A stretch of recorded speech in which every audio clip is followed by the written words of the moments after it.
অদৃশ্য শিকারী। শয়তান কিভাবে তোমার পিছে লেগে আছে। একটি ভয়ঙ্কর গল্পের মতো সত্য।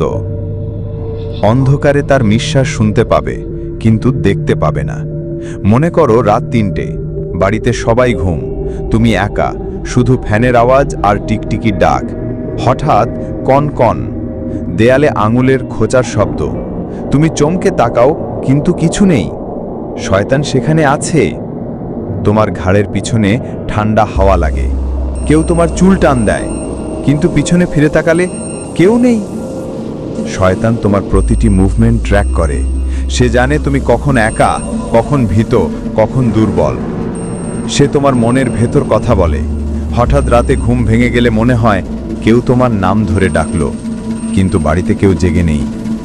তুমি যখন কোনো খারাপ কাজ করতে যাও, তখন করেই ফেলো, কেউ জানবে না।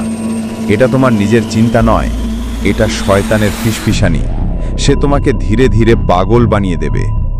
সে তোমাকে অস্বাভাবিক জিনিস দেখাবে, যেমন রাতের বেলা ছাদের উপর পায়ের শব্দ, কিন্তু কেউ নেই। ঘুমের মধ্যে কেউ তোমাকে জড়িয়ে ধরে, কিন্তু চোখ খুললে কাউকে দেখো না। গায়ে কালো দাগ, কোনো কারণ ছাড়াই। শেষ চেষ্টা, যখন সে তোমাকে স্পর্শ করে। তুমি ঘুমোতে যাবার সময় হঠাৎ একটা বরফের মতো হাত তোমার পা টেনে ধরে। তুমি চিৎকার করতে চাও, কিন্তু গলা দিয়ে আওয়াজ বেরোয় না। শয়তান চায় তুমি ভয় পেয়ে মরে যাও, নয়তো পাগল হয়ে যাও। কিভাবে বাঁচবে? আলো জ্বালিয়ে রাখো।